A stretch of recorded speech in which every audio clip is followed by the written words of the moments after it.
नमस्कार, आप देख रहे हैं city plus news network. City plus news network में आप तमाम दर्शकों का स्वागत है। गया में आयुर्वेद महाविद्यालय के दीक्षांत समारोह में पहुंचे राज्यपाल राजेंद्र विश्वनाथ आर्लेकर, कहा हमारे देश की आयुर्वेद चिकित्सा को अपना रहा पूरा विश्व। बिहार के राज्यपाल राजेंद्र विश्वनाथ आर्लेकर गया पहुंचे। गया के करजरा में स्थित आयुर्वेद महाविद्यालय के दीक्षांत समारोह में वह शामिल हुए। इस महाविद्यालय के 65 पास आउट छात्रों को राज्यपाल राजेंद्र विश्वनाथ आर्लेकर ने सर्टिफिकेट का वितरण किया। मौके पर बिहार के राज्यपाल ने कहा कि आज हमारे भारतीय आयुर्वेद चिकित्सा पद्धति को पूरा विश्व अपना रहा है। दुनिया भर के लोग आयुर्वेद और आयुर्वेदिक चिकित्सा के प्रति जागरूक हो रहे हैं। यह हमारे लिए सौभाग्य की बात है कि भारत की आयुर्वेदिक पद्धति को पूरी दुनिया अपना रही है। उन्होंने अपने बचपन के दिनों की भी चर्चा की, जब लेमन ग्रास समेत अन्य चीज़ों का सेवन कर वह ठीक होते थे। उनकी माँ इन आयुर्वेदिक चीज़ों की बीमारियों को ठीक करती थी। उन्होंने कहा कि राष्ट्रीय शिक्षा नीति में आयुर्वेद और एलोपैथिक के समन्वय पर काम हो रहा है। उन्होंने यह भी बताया कि आज लोग एलोपैथी को समझते हैं और हमारे आयुर्वेदिक को अल्टरनेट समझते हैं, लेकिन जब एलोपैथी नहीं थी तब आयुर्वेद ही सबसे बढ़िया था। लोग अब इसे भूलते जा रहे हैं।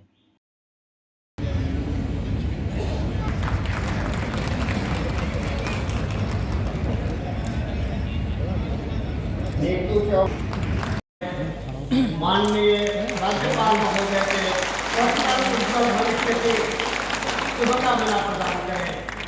शुभकामनाएं, अनंत अनंत शुभकामनाएं हमारे। आप आयुर्वेदाचार्य बने हैं और समाज में जाकर आप खुद की प्रैक्टिस शुरू कर देंगे। चिकित्सालय आपका होगा, कहीं ना कहीं आपका एक केंद्र होगा और समाज की सेवा करने का बहुत ही उत्कृष्ट माध्यम आपके हाथ में होगा। समाज की सेवा तो अन्य अनेक प्रकारों से की जाती है, की जा सकती भी है,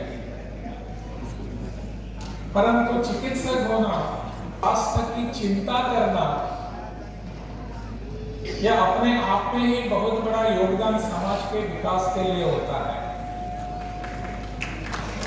और आप सभी इतने भाग्यवान हैं। भगवान धन्वंतरी का स्मरण तरी को नहीं लगा कि यहां आपके सामने खड़ा होकर बोलने वाला जो राजेंद्र आर्लेकर है, उसके हाथ ये काम दिया जाए, लेकिन धन्वंतरी भगवान को लगा कि ये काम आपके हाथों देना है। आप इसलिए भाग्यवान हैं। भगवान तय करते हैं किसको इस काम के लिए जुटाना है, किसके हाथों समाज की नाड़ी देनी है, समाज का स्वास्थ्य कौन ठीक करेगा, भगवान भी जानते हैं। और इस कारण आपके ऊपर बहुत ही बड़ा दायित्व आ चुका है, बहुत बड़ा दायित्व है। समाज का स्वास्थ्य ऐसे वैसे देखा नहीं जा सकता।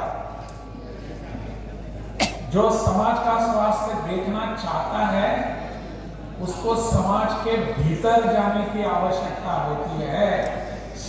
आचार्य जी के द्वारा स्थापित यह महाविद्यालय बाबा साहेब भीमराव अम्बेडकर विश्वविद्यालय से एफिलिएटेड है, जिसमें पहली बार विशिखानुप्रवेश कार्यक्रम संपादित किया गया।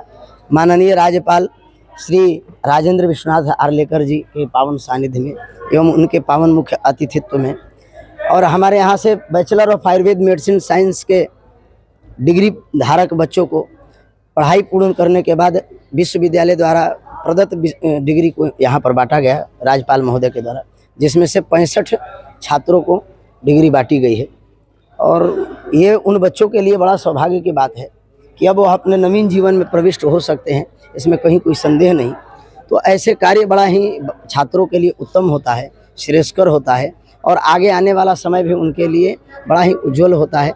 ये उसी के उपलक्ष्य में ये दीक्षांत समारोह कराया गया कि बच्चों के आने वाला समय और ही उज्जवल हो। देखिए, आयुर्वेद के बढ़ावा की तो प्रकृति ने ही दिया है, बाकी ये बिहार का भाग्य है कि आज के समय में माननीय राज्यपाल ऐसे हैं जो आयुर्वेद और प्राकृतिक पर विशेष ध्यान देते हैं। और वाकई में इस संसार में, इस देश में और पूरे भूमंडल पर आयुर्वेद के सिवाय और कोई सुगम चिकित्सीय सुविधा तो है नहीं। हाँ, इलाज बहुत चीज़ें हैं, लेकिन आयुर्वेद जैसा कोई सुगम मार्ग नहीं है, जहाँ सहज से सहज भी इलाज है और दुर्गम से दुर्गम भी इलाज है। साधन संपन्न लोगों के लिए भी है और साधन अपंग लोगों के लिए भी है। तो ऐसे महामहिम राज्यपाल ने आज अपने संबोधन में आयुर्वेद को बढ़ावा दिए। ये आयुर्वेद का भी परम भाग्य है और महामहिम ने आयुर्वेद के लिए ही कहा कि जनता इससे जुड़े, अवेयरनेस आवे। उसी को जागृत करने के लिए राज्यपाल महोदय ने आयुर्वेद को बढ़ावा दिया है।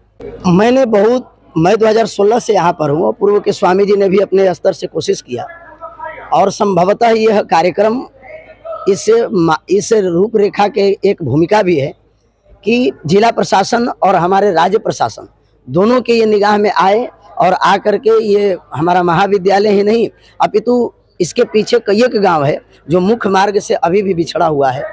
तो हम यही प्रशासन से चाहते हैं, अपेक्षा है, करना न करना सबके अपनी सामर्थ्य है। मैं ये नहीं कहूँगा कि क्या क्यों नहीं हुआ, काहे नहीं हुआ, लेकिन ये मेरी अपेक्षा है प्रशासन से कि अवश्य ही यह महाविद्यालय अविलंब मुख्य मार्ग से जुड़ेगा। और हम तो धन्यवाद देंगे अपने जिला पदाधिकारी महोदय डॉक्टर त्यागराजन SM जी को, जिन्होंने एक बार सुन करके सारी व्यवस्थाएं कराई और व्यवस्थाओं कराने के बाद भी उन्होंने यह आश्वासन भी दिया कि स्वामी जी मैं अविलंब इस रोड को दुरुस्त करूंगा। तो इसके लिए मेरा हृदय से उद्गार है अपने जिला पदाधिकारी महोदय के प्रति और मैं उनके प्रति अपनी कृतज्ञता भी ज्ञापित करूंगा और एक आशा भी रखूंगा कि यह रोड जल्दी बन जाए ताकि हमारा महाविद्यालय मुख्य मार्ग से जुड़ जाए। गए एवं आसपास की खबरों से अपडेट रहने के लिए हमारे चैनल को सब्सक्राइब जरूर करें और फेसबुक पर देखने के लिए श्याम किशोर जर्नलिस्ट को फॉलो करें।